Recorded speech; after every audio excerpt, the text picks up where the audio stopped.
All right, what's going on, everybody? Happy Monday. Let's dive into it. So I didn't make a video on Friday, so let's talk about what I did on Friday. I covered that short position in KRE, and I'll show you where, like right at 56. So 56 right here, essentially, and. Um,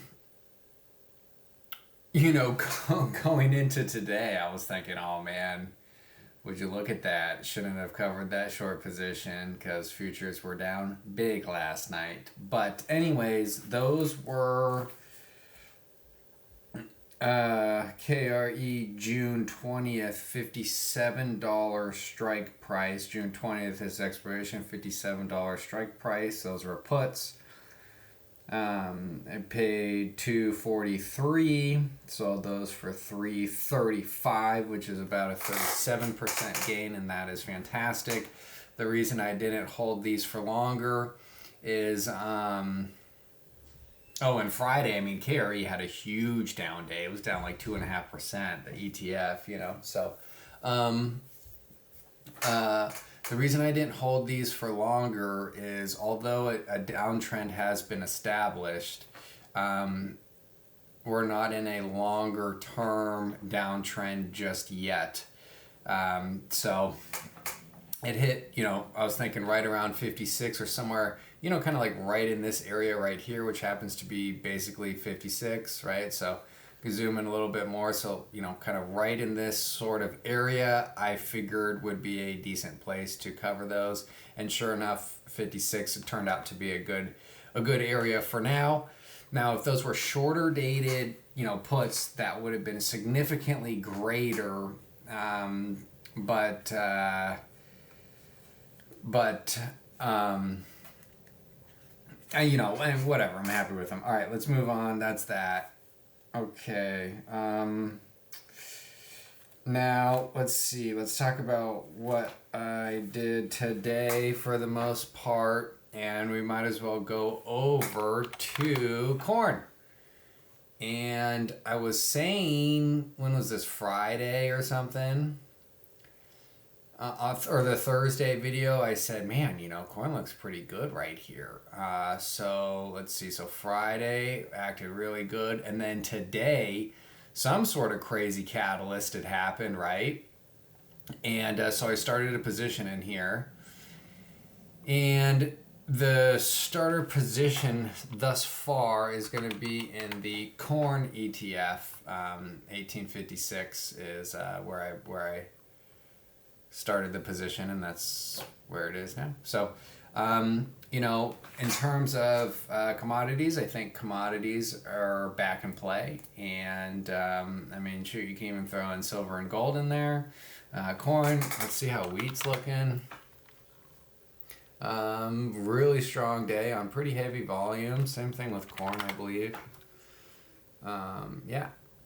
So, we'll see if I'll add to this or add some futures contracts in here. I don't exactly know 100% what the plan is around this position, other than just corn looks like pretty decent spot to enter, and commodities are back hot again. So okay, so there's that. And then we'll talk about a more unconventional play.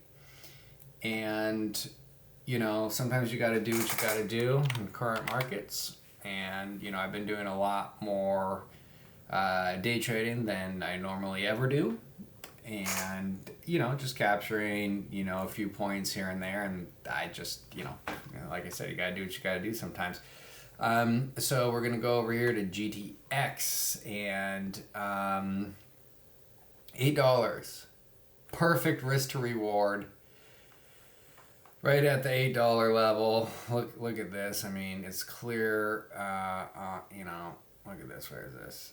$8 right here. Yeah. So, you could draw a line for couple years, and the $8 level looks pretty good. And like I said, clear risk to reward, and I won't be looking for anything that crazy on this one. Maybe 860 looks pretty good. Yeah, I would say 860 looks good. Now the stochastic is down here, and the RSI is also down here in extreme levels. So I wouldn't be surprised if this did blast through the 200-day moving average. But anyways, we'll see what happens with this. Again, I'm not looking to hold this long term. This is not, we're no longer in a bull market. So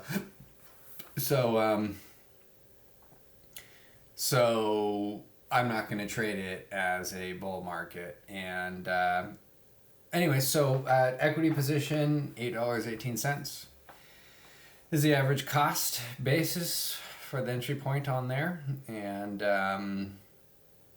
it's up a few percentage points, so that's cool. All right, and still in silver, still in those silver calls. I gotta say, I'm not impressed with the price action recently. But anyways, so those are June 20th is the expiration, $31 strike price, $139 is what I paid for it. It was currently $150. And yeah, I still really thought like 32-ish or so would be the price target. Friday and today was pretty weak, although you can make the argument today for silver was not in fact weak because of this really nice rebound. But given the fact that gold was rocking today, I would consider it a weak day for silver. And so, we'll see what happens tomorrow with silver. Honestly, with gold here kind of in these extended level, and silver kind of acting a little blah. We'll see what I do with these. Although this still looks good, Okay, that's it. Now let's go over indexes here. And before I forget, there is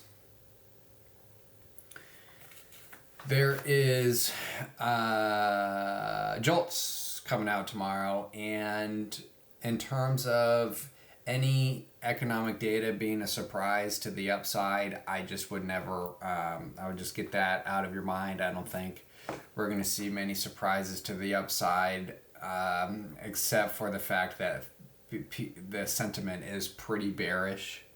But generally speaking, bull markets, data surprises to the upside, things surprise to the upside, earnings surprise to the upside, gap ups happen all the time, right? Everything, you get surprises to the upside. In bear markets, you get surprises to the downside. We're not in a bear market, we're in this transition phase, but we are no longer in a bull market.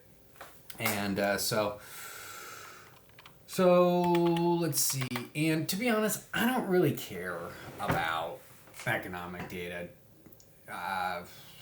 all that much, I mean, I certainly do, but I'm not going to trade around a single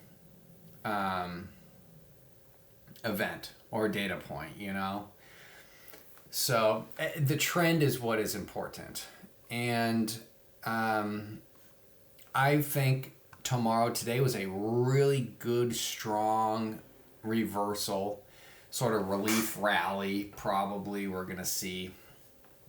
And tomorrow could be a lot of fun. I think tomorrow and maybe this whole week could be a lot of fun, Maybe look for NASDAQ to get up there to the 20,000 level again. And that could be awesome, I mean, any sort of swing trading is sort of out of the window. Sort of, I mean, really quick swing trades, right? Like a couple days. And any long-term trades, that's out of the question. And so we're left with what can we do? And that is quicker trades and trades intraday with futures. So That's just for me. All right, that's NASDAQ here. NASDAQ. Oh, and by the way, this morning, right around this 19,000 level, you figure lots of people have stop losses below these previous lows, and so that also gave me some courage this morning to go after some equity position. And so, anyways, that's just my thinking. All right, moving over to Dow. It didn't surprise me that Dow had the strongest day. Dow's holding up the best out of all the indexes for what it's worth. Not good enough for me to go after this in any sort of meaningful way. But like I said, tomorrow could be so cool. Same thing with Wednesday as well. I think this week could be a lot of fun and really cool, interesting trades taking place.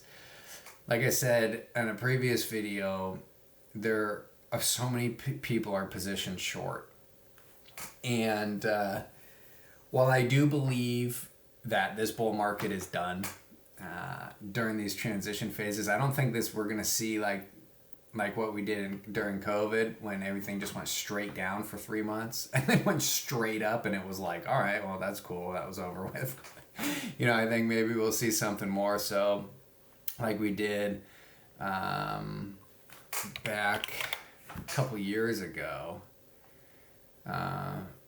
Back in here, just a brutal bear market. But you see, during this sort of transition phase through here, you get all sorts of kind of relief rallies, little fake outs above the 200-day moving average, strong days, like awesome trading for day trades, but swing trades certainly not.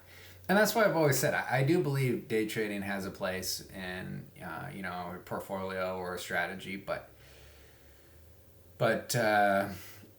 most of the time not. And this current market condition is favorable for it. So, but anyways, so then you see here it's kind of bouncing, 200-day moving average, loses it, it kind of comes back up, hits it, and then until the real trend kind of gets established here, you're like, okay, this is 100% over.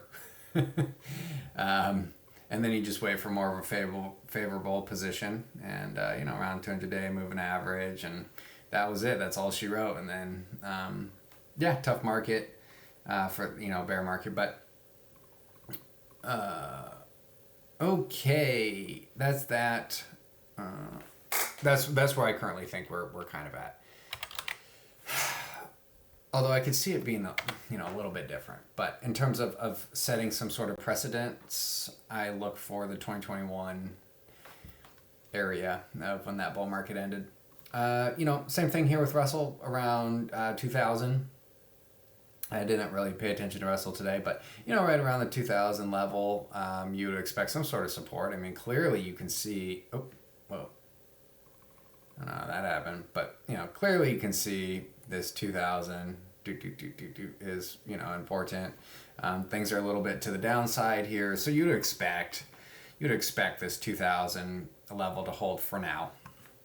So in terms of risk to reward, that's a good area to kind of trade off of for me. So S&P, sort of similar situation, right? Things are kind of extreme to the downside, so you would expect some sort of little rally. Friday was so nasty down, and we're not in a long-term established downtrend yet, so you look for these relief rallies to be pretty big and powerful, and then these reversals to be pretty big and powerful. And now let's go over to Mag 7. So we'll start with Microsoft. And Microsoft's completely is broken down. We've been talking about this since forever. This has been broken down for a long time. 3 months, pretty wild. So I don't have anything else to say about that. All right, Nvidia. Same thing. This is completely broken down. This is 100% a no-go. It's below the 200-day moving average. This is 100% a no-go. The stocks, especially, it's nothing to do with being a hero. We're trying to catch a falling knife. None of that. Just about, probabilities, not being a hero. I know it feels great to catch something at the bottom. It feels fantastic when you do, but just game probabilities, stress-free, boring, is what works the best. All right. So again, so for example, we're so far in sort of extreme, oversold areas. Oh, there's the word oversold. That, you would expect in the very short term some sort of relief bounce sort of thing coming, right? Okay. Let's go to Google. Sort of similar thing to Google, but again, this is broken down, and this is the same concept, same thing happening with Fall Mag 7. Wow, look at this. See, meta below the 200-day moving average. Yeah, it's the same thing since I've been a broken record for 2 months. Like, what are you going after that will if you just use the 200-day moving average, as the end, the line in the sand, then you're missing all these things. And yeah, a couple times,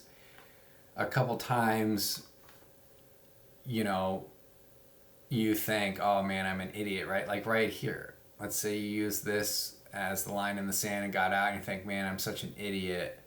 I'm not going to use that ever again as a line in the sand. And then you just get absolutely blasted and wish, I wish I had rules or followed the rules, right?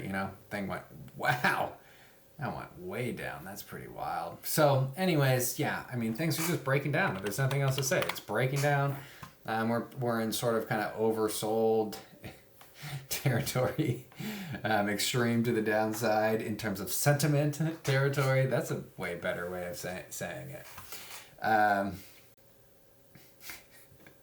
That again, you would expect some sort of little bounce, right? Okay, all right. Netflix. Oh, let's go over Apple. Did Apple have a good day? Yeah, it did. But again, this has lost the 200-day moving average. There's nothing to talk about. If this bull market is in fact over, like I believe that it is, and we're entering some sort of bear market, then this gap will get filled all the way down here. All right, there's all that. Let's look at Broadcom. Yeah, this is completely broken down. I don't know how anyone can argue that this is a healthy market or look for any sort of, longer term long position. I just don't know. Although, okay, so if we play devil's advocate here, the 160 area is pretty decent for support. Again, a downside, pretty extreme levels.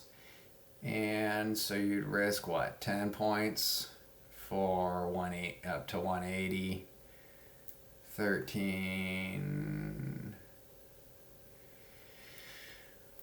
So that's a little bit light, about like maybe 190.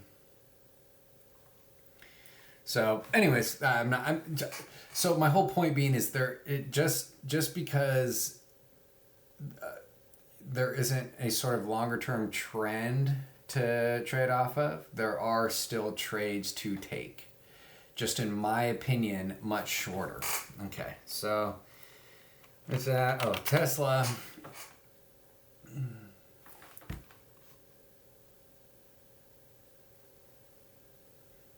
Nothing to do off of here. No trade to take here. I wouldn't even consider it here. Okay. Is that all Mag 7? Yeah, I think so. Let's look at a semiconductor. Let's go over some sectors. And again, similar thing here. This is completely broken down, but we are in extreme levels here on the downside in terms of sentiment. So I expect a bounce. Like I said, I think this week can be absolutely fantastic. I think it's going to be a lot of fun. A lot of fun. That being said, it could get really nasty if you're on the wrong side of the trade. So just be super trade whatever time frame you're looking at, whatever your system is. Take an obvious trade, and that's it. Obvious, stress-free, tight stop, and just let it rip. Let it do its thing, and that's it. Okay. So now let's look at real estate. And this brings me to bonds. Before we go over this, I don't know what the heck. I don't know. I don't have an opinion on real estate. Okay, so I've been thinking about this now for a little bit with bonds, and shoot, I really wish I would have seen this today around $90 where this gap was filled, but I didn't, and such is life. As I was saying with bonds, so I think sentiment is so extreme that bonds, in terms of contrarian play, and I'm not much of a contrarian investor. One of my favorite mentors is a contrarian investor, but. So anyways, with that being said, I do believe that there is a contrarian view to look at in terms of bonds. Given the fact that people expect inflation to be insane, and the data that came out in terms of the survey, people are expecting inflation to be worse than in like 30 years or something. Something along these lines. Something just crazy. And I'm not saying that inflation won't be bad or that it won't happen. I'm just saying to fade the sentiment there. There's a contrarian play in that.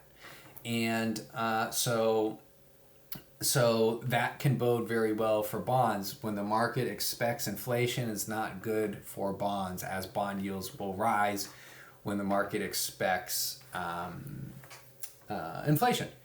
And so if there's a mismatch with that, let's say even inflation still does materialize, if it doesn't as much as what the market is pricing in, yields will drop and so forth, as well as bad economic data, yields drop, with the exception being 2021.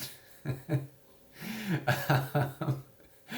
I guess 2022. So that was the exception. But we'll see. Who knows? Maybe bonds could be a sort of safe haven again. And I think that they would. Not to get political here. This is not a political channel. But I think that there is a greater chance than what people are expecting for this administration to cut down on the deficit a little bit. And that will help in bonds. All right, moving on. So there's sectors. I think biotech got blasted today. Yeah. Oh my goodness.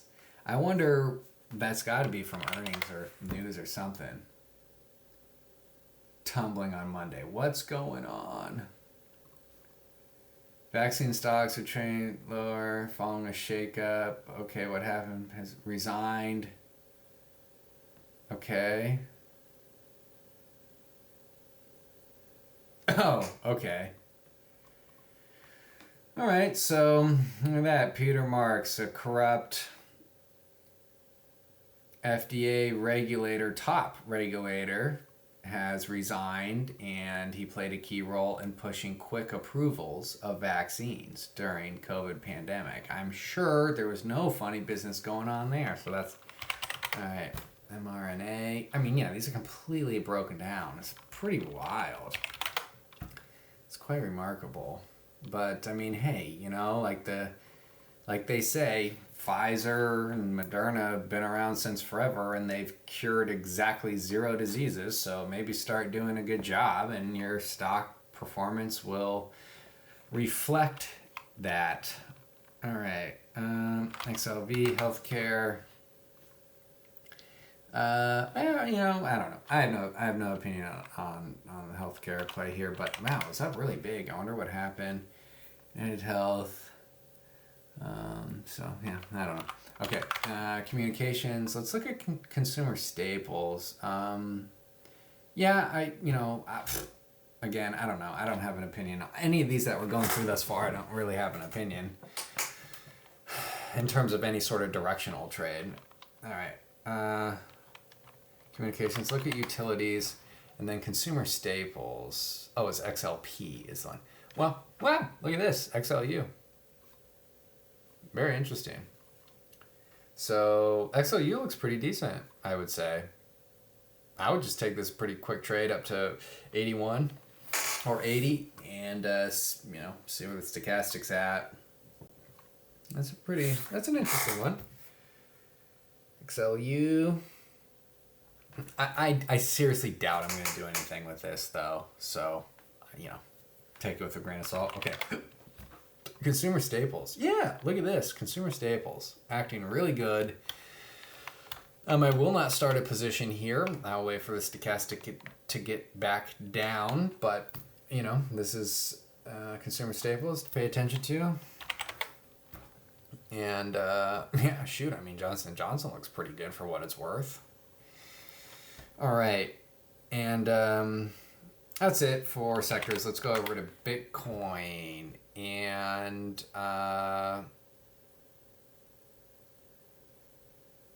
Bitcoin is still looked at as a risk asset. Risk assets are performing poorly.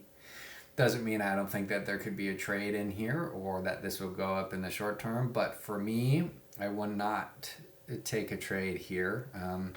Like we did prior, was as this was breaking down, I was, down below this 90,000 level. I was going to look for 78,000. Why? Because this is how everything was looking right at this current time. There's a gap to fill down here, right around 78,000, and you figure 80,000, everybody's got their stop loss set below it. So somewhere 78, 80,000, I've said I would go long, and that's because it's pretty obvious, and for me it's obvious for me. People have different styles, different strategies, and so that's what happened that day. And this was early in the morning my time. I'm on Pacific time, and this gap had been filled real early. So so I started pre-market buying MicroStrategy, and as soon as the market opened, bought calls and IBIT, and then I had said 90,000, let's look to get out 90,000, and sure enough, it opened above there, and anyways, that's just I'm just going through my thought process of, even though we're at similar levels of how we were back here, when I did take that trade, there wasn't, for me, it's different. For me, it's different. It looks different. It feels different. So yes, we're at similar levels, but just for me personally, there isn't a trade to take in here, and so I'm not going to. Okay. Actually, let's look at Bitcoin on a weekly chart here. So just look at this non-emotionally. So this thing has completely rolled over. This is a double top up here. It has rolled over. Whether you agree that this is a double top or not, which I think clearly it is, but sometimes patterns are a lot more nuanced. Anyways, and that the neckline here would be broken. But whether that's true or not, or I'm full of it, what is indisputable is this has rolled over. It's rolled over, come back up right to the previous area of support, which is exactly where you think resistance would be, 90,000, and has now rolled back over again. So who knows? I mean, maybe this could just blast way higher, but again, investing and trading is a game of probabilities, and the simpler, easier, more boring that you make it, the better it is. And I guess this should just speak for myself. The simpler, easier, and more boring I make it for me and stress free, the better it is. And so there wouldn't be a trade in here. Now let's go over some Bitcoin miners. And Clean Spark looks horrible. Yeah, see, this is the other thing. Gosh, just a broken record. I swear I've been saying this forever. Like, just forever. That's why are Bitcoin miners acting so poorly during this bull market? It's really strange. Really, really strange. I mean, they're acting horrible. And Bitcoin has been in a fantastic bull market, which I believe is over, but still, I mean, where is the bull market for Bitcoin miners? That's got to be worrisome, right? I mean, these guys are going to be having a hard time borrowing money. Yeah. They're going to be making less money, having a harder time borrowing money. And I'm getting concerned that they are going to have to start selling some Bitcoin. Let's look at Hut Mining. This one today was up big because the Trumpster's son said something about with Hut 8 shares are down today. What's going on now here? Where is it?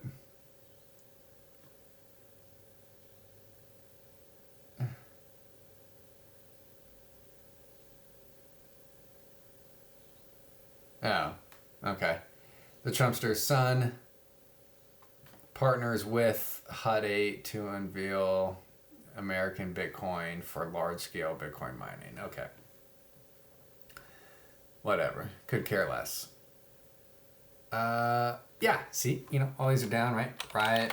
I mean, shoot, if you've got the president of the United States of America's kid and the president saying, we're going to make Bitcoin in America and blah, blah, blah. So you have all that sentiment. And then you've got his kid saying, we're going to make Hut 8 mining part of this deal to bring Bitcoin to America. And it ends down on the day. I mean, come on. That's just showing you that sentiment is pretty weak. And that's it. Let's see here. So the plan for tomorrow is going to be to chill once that economic data comes out. Like I said, I think this week could be a pretty fun week. I do believe, like today, that we saw a nice rally. I believe that we could see another couple really fantastic rallies going into the week. I think commodities is a pretty good play. Oh my gosh, speaking of commodities, oil I think is ripping. Yeah, oil had a fantastic day today. Let's see how the energy sector performed. Well, good. Yeah, good. So again, that goes into the bucket of inflation. Now let's go over copper. Speaking of which, and oh yes, okay, copper. We're going long copper. All right. Perfect. We've been waiting for this one. Stochastics down here at 20. This meets my criteria. This fits in my thesis for commodity plays. Yep. I would use this 21-day moving average as my stop. So copper, coolio. All right. That's it. Oh, let's look at financials. I guess we kind of did with Carrie. Yeah, really good strong day for financials. I don't know if that's because of Berkshire.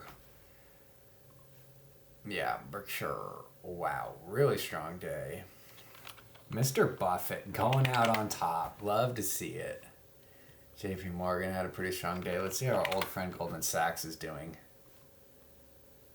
Our old friend Goldman Sachs.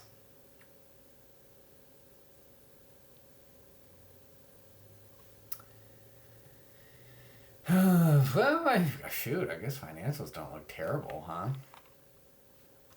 Let's see AMD. Let's just see a couple more and then we're out of here. I mean, there could certainly be a trade here. Again, see, this is what I'm saying. You know, can be trades to take. You could use the $100 as support, right? So you'd be risking, a few dollars. Granted, if it hits $99.99, I'm not gonna get out. I would wait to see what would happen during the day. So potentially it would be, a couple dollars lower than that. But anyway, so you could use, $100 as support and shoot, man, back up to the 50. So, oh man. Yeah, let's just say 108. So you're looking at 5 points, risking 3. So, shoot, not terrible for this given market. That's just how I would trade it. Just, I don't know if it helps you guys or not. Whatever. Maybe it does. Okay, eBay. Ooh, eBay looks okay. Yeah, see, we're in this transition phase here. Let's look at Shake Shack. Ooh, and then we got to look at nukes. Ugh, this looks terrible. Nukes. That also looks terrible. CCJ. Just terrible. All right, guys. I don't know. Tomorrow? Ooh, I don't think I could do tomorrow. Yeah, I really don't think tomorrow is going to pan out. Maybe Wednesday. All right, guys. I hope everyone has an amazing night.